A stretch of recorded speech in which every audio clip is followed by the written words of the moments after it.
Witam szanownych widzów kanału SkyDive Atmosfera. Dzisiaj kolejny przykry temat. Wczoraj doszło do tragedii w Lublinie. Jeden ze skoczków zginął. I o tym chciałbym trochę opowiadać. Nie o samym dokładnie wypadku, dlatego że scenariusz, przebieg tego wypadku wydaje się być dość prosty, ale warto by się zastanowić nad pewnymi zmianami w szkoleniu. Najpierw o samym wypadku. 18-letni mężczyzna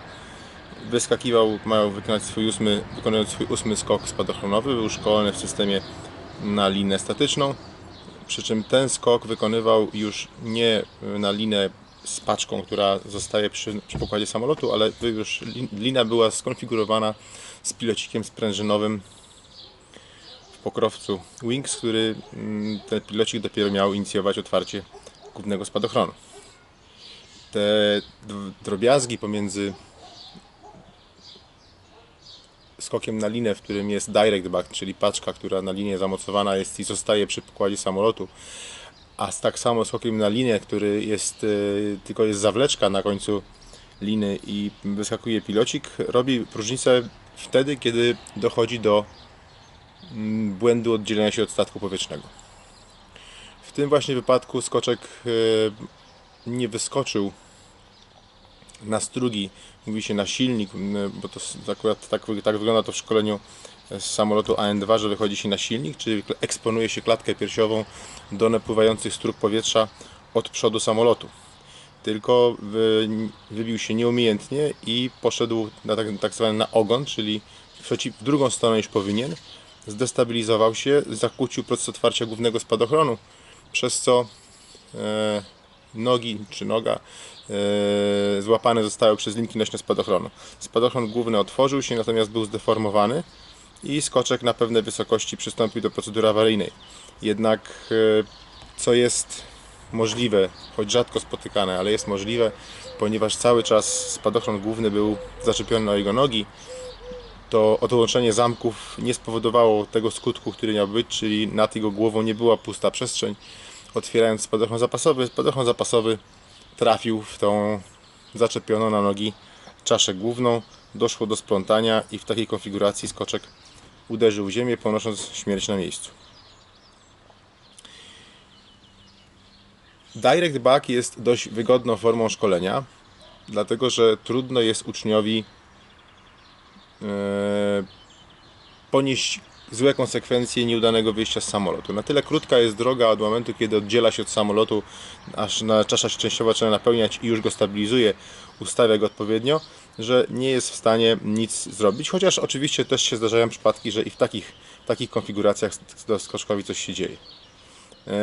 Bardzo podobny wypadek przed 2 albo 3 laty miał miejsce w Zielonej Górze, kiedy również nastąpiło nieprawidłowe oddzielenie od samolotu i też młody chłopak zakłócił proces otwarcia spadochronu, przy czym tak niefortunnie, że jedna z linek zadzierzgnęła się mu na szyi i teraz stracił przytomność. Chociaż znaleziono go z pracującym sercem, to nastąpiło już uszkodzenie mózgu i zmarł w szpitalu po kilku dniach. I teraz dopiero chciałbym opowiadać o czymś, co moim zdaniem wydaje się warte zastanowienia. Szkolenie na linę byłoby wielkim i niepotrzebnym skrótem myślowym powiedzieć, że mogło być gorsze niż szkolenie AFF. Tak nie jest. Popatrzyłbym na to inaczej. Szkolenie na linę miało olbrzymie tradycje, kiedy były spadochrony okrągłe i procedury awaryjne, które były w spadochronach okrągłych, były troszkę inne. Tam niesprawny główny spadochron, na przykład kiedy zaczepiały się nogi skoczka albo cokolwiek innego, to podpierało się spadochronem zapasowym. Nie dochodziło do odłączenia czaszy głównej, tylko spadochron zapasowy okrągły, który był zamocowany na klatce piersiowej, był wspomaganiem tego nieprawidłowo otwartego głównego spadochronu. W związku z tym błąd odejścia, błąd destabilizacja przy wyjściu z samolotu nie stanowiła tak dużego problemu. Przez pewien czas podczas szkolenia wykonuje się skoki tak na bombę, to znaczy to jest takie ustawienie ciała trochę jak wojskowym w wysokich desancie, że trzeba wyjść w kierunku ogona samolotu zwiniętym, zwartej sylwetce, zwiniętej tak, żeby nie wystawały kończyny na zewnątrz sylwetki, co ogranicza ryzyko, że zaczepi coś o nogi albo ręce. Zwróćmy jednak uwagę, że zmienił się sprzęt. Pozornie sprzęt się zmienił na to, że jest bardziej bezpieczny. Dlaczego pozornie? Dlatego, że istotne jest, jak ten sprzęt eksploatujemy, do czego go eksploatujemy.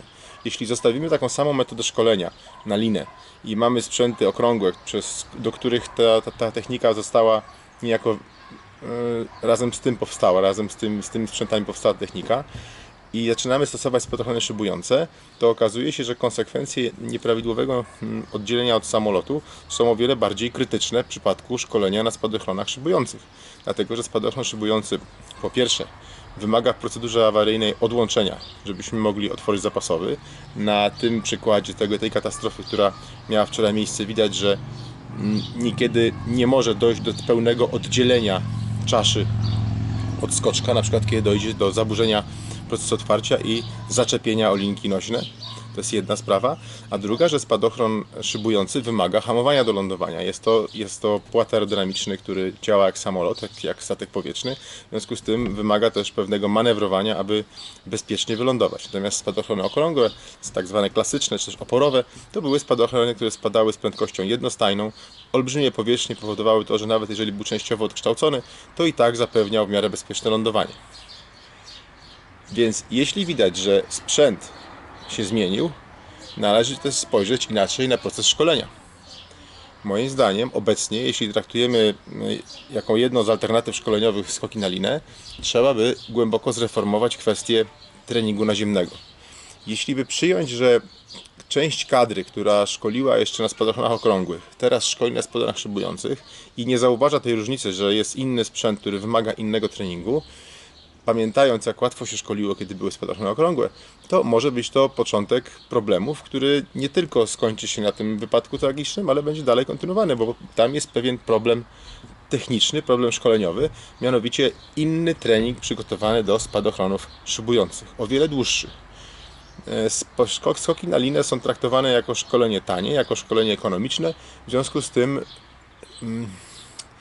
można powiedzieć, że wielokrotnie jest traktowane pobłażliwie i nie traktowane tak, jak powinno być. Ale tak samo mogę powiedzieć o szkoleniu na AFF. Tam z kolei pułapką jest to, że instruktorzy uważają, że ponieważ są cały czas obok studenta, to mu pomogą, w związku z tym nie musi być tyle czasu spędzonego na ziemi, a tymczasem trening naziemny, solidny trening naziemny, to jest dopiero możliwość zredukowania ryzyka związanego ze skokami.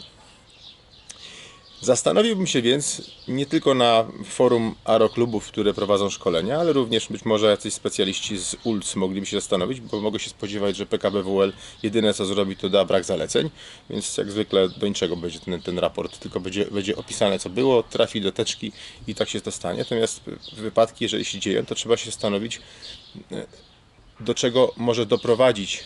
Jeżeli znaleźliśmy jakąś nieszczelność w systemie, jakiś problem w tym systemie, to zastanowić się, czy nie można by zażegnać ewentualnie następnych takich wypadków. Tutaj pomyślałbym nad innym rodzajem trenowania wyjścia z samolotu, być może nawet zreformowaniem całego szkolenia na linę.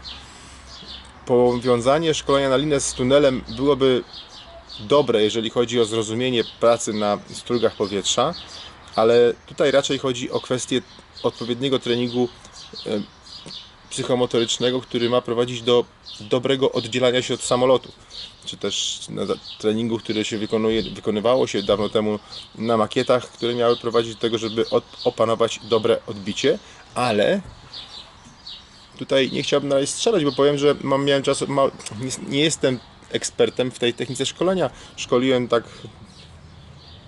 20 parę lat temu, nawet 20 kilka lat, 20 dawno temu. I nie jestem wielkim zwolennikiem tej metody. Mało tego, uważam, że dla instruktora jest to niesamowicie stresująca metoda, kiedy widzi, coś się dzieje ze studentem i nie można ingerować w żaden sposób. Wolę AFF, w którym jest szansa, żeby coś jeszcze na gorąco poprawić, ale chodzi o to, że być może trzeba by zmienić technikę oddzielenia się od samolotu, inaczej poprowadzić te zajęcia, czyli nie wiem, czy wyjście na bombę byłoby sensowne, jeżeli mamy spadochrony szybujące, czy nie prowadzi to do złych nawyków, które w momencie stresowania się studenta mogą mogą przypomnieć mu coś, albo mogą powrócić do tego i uczymy go nowego wyjścia, a on i tak ma zakodowane to pierwsze.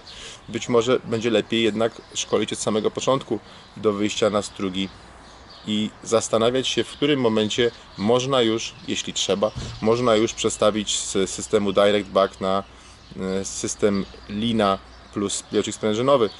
Być może bezpieczniejsze byłoby przejście z Direct Back na pilocik sprężynowy i wyzwalacz. To są rzeczy, które chciałbym, żeby instruktorzy bardzo mocno zważyli, bo znamienne jest, że przy tej technice, która była przez bardzo wiele lat bardzo bezpieczną, w ciągu 2 lat pojawiają się bardzo podobne wypadki, które są oparte o błąd oddzielenia się od samolotu. To, co dzieje się w Stanach, jak pokazuje USPA, tam dochodzi do problemów odejścia z małych samolotów, z zewnętrznego stopnia, co jest troszeczkę inną kwestią niż to, kiedy dochodzi do zaburzenia wyjścia z dużego samolotu z wygodnymi drzwiami, który łatwiej jest opanować i można lepiej wyeliminować błędy podczas przygotowania naziemnego do pierwszego skoku. Ogromna szkoda, że młody chłopak zginął, chociaż robił wszystko jak najbardziej prawidłowo chciał. Nie można powiedzieć, że można zwalić to na jego ignorancję, że można zwalić to na jego rutynę, bo gdzie rutyna przy 8 skokach? Po prostu niefortunny zbieg okoliczności, w którym jednak można by się dogrzebać pewnych rzeczy, gdzie nie znajdziemy osób winnych, bo to jest zupełnie do niczego niepotrzebne i też raczej to ich nie widzę. Winny jest system, winny jest program szkolenia, winne jest to, że nie został on odpowiednio zaadaptowany do nowego sprzętu, który ma inne procedury awaryjne i który ma inną technikę lądowania, czyli ma inne konsekwencje błędnego oddzielenia się od samolotu. Dziękuję serdecznie wszystkim za wysłuchanie, serdeczne kondolencje dla rodziny i oby się udało takie wypadki zablokować, żeby do nich nie dochodziło. Mam nadzieję, że jakaś dyskusja na ten temat się wywoła, która będzie prowadziła do dobrych, prawidłowych wniosków. Pozdrawiam serdecznie i zapraszam na kolejne filmy kanału SkyDive Atmosfera.